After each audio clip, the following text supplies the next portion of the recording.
So this is what it looks like when we do it correctly.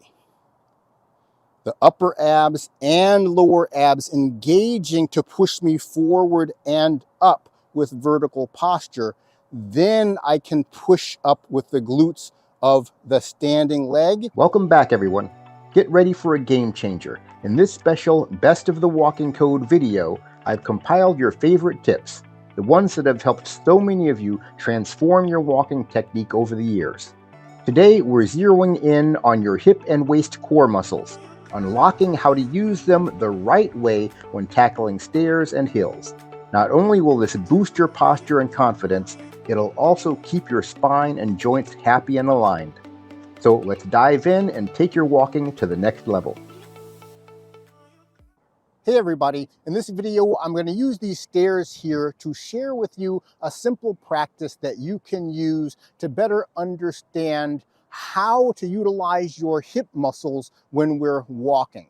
Because our hip muscles power every step that we take, and if we use them incorrectly, they can affect our posture in a negative way and misalign the spine and our other joints.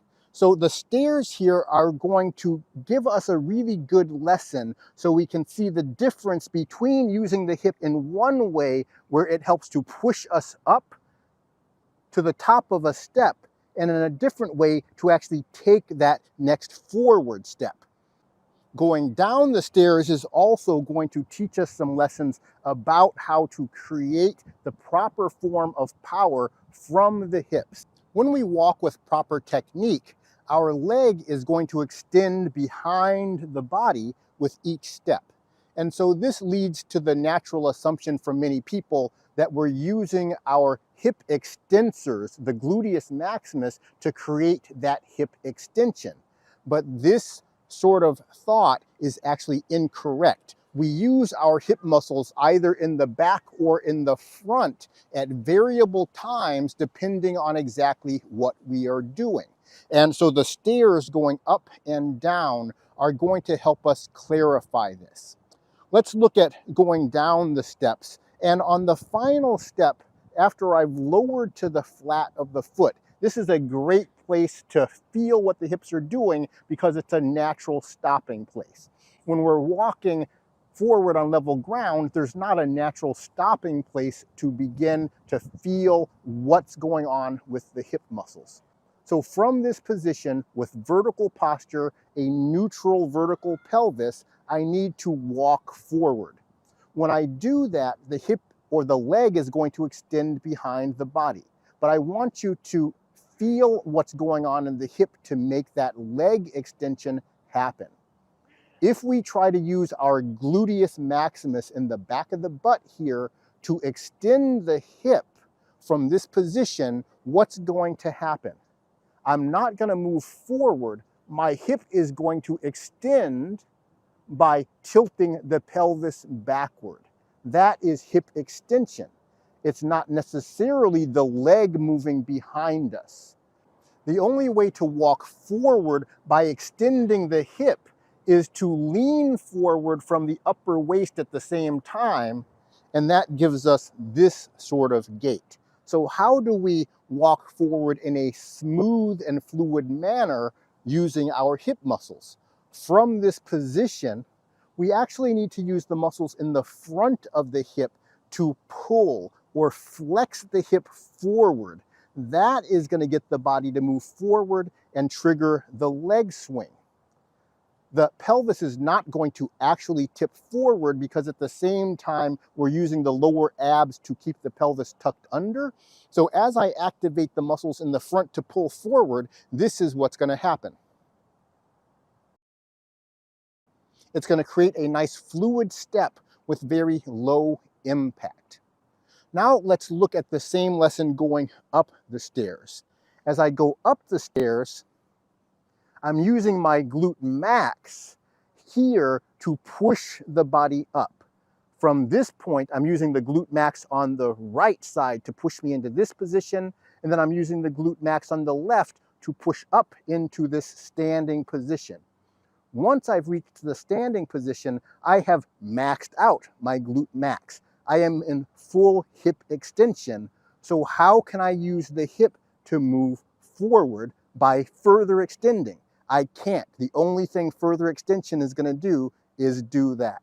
So just like going at the bottom of the stairs, I need to use the muscles in the front of the hip to pull forward.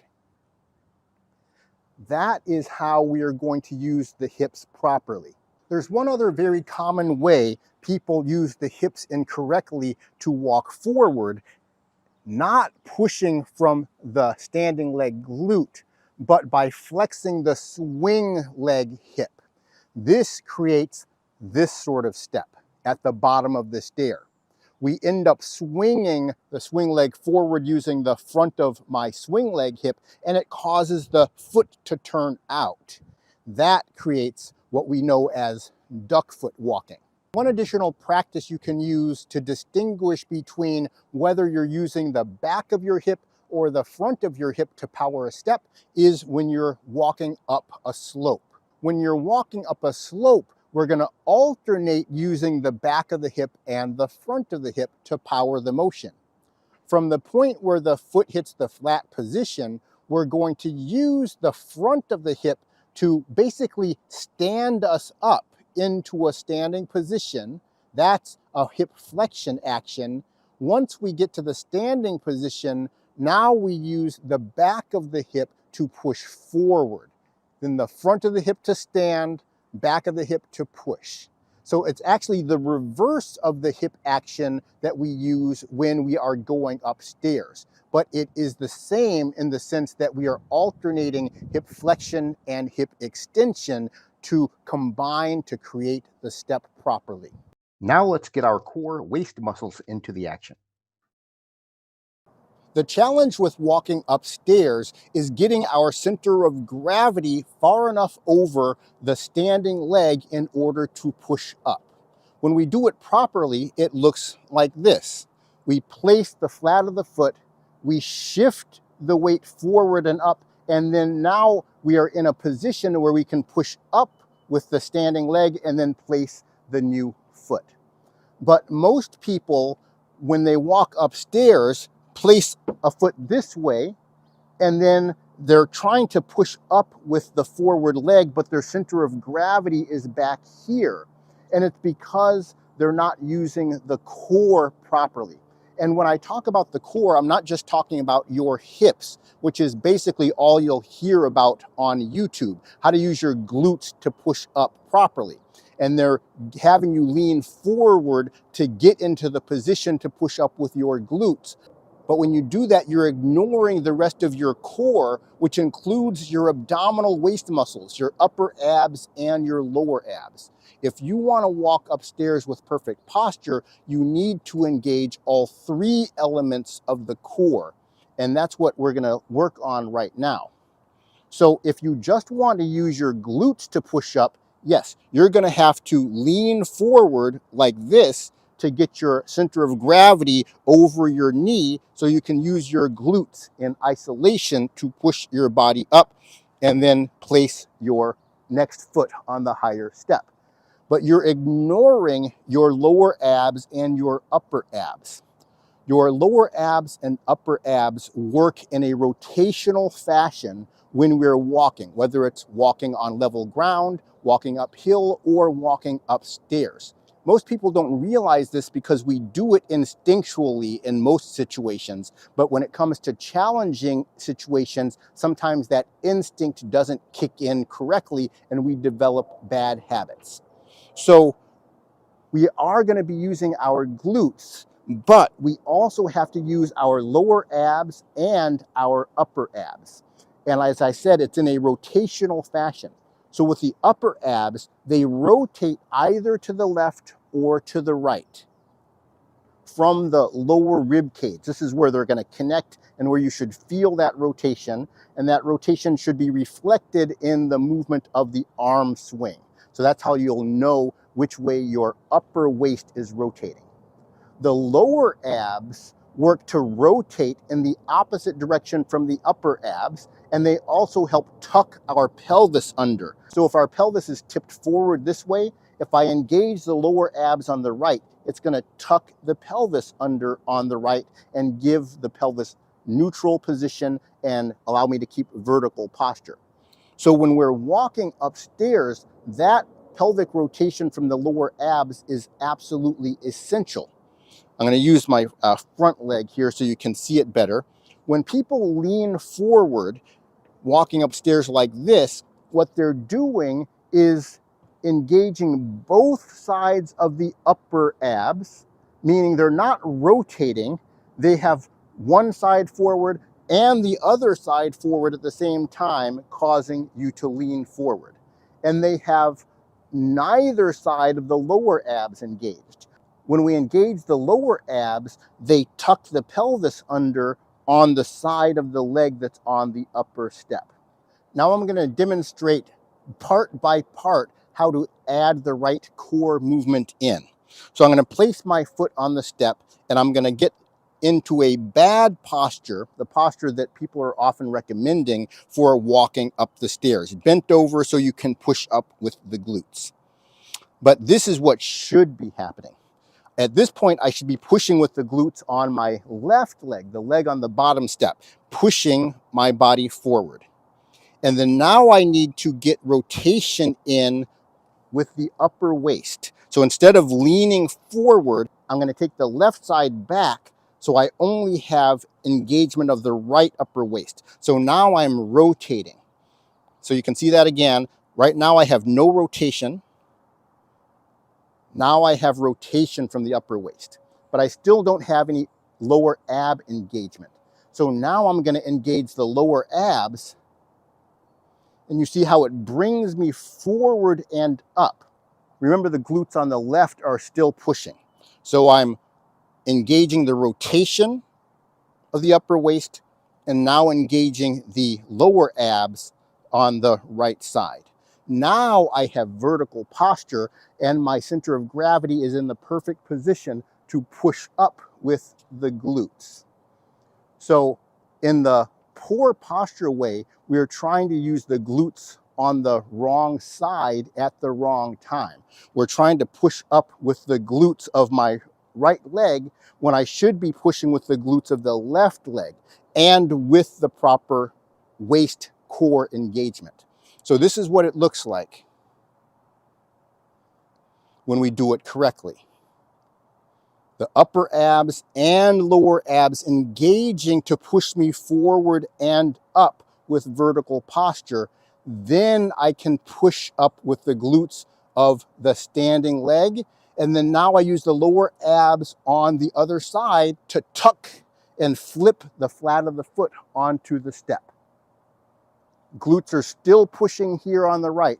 And then now I just switch the rotation of the upper waist and it brings me into the new position.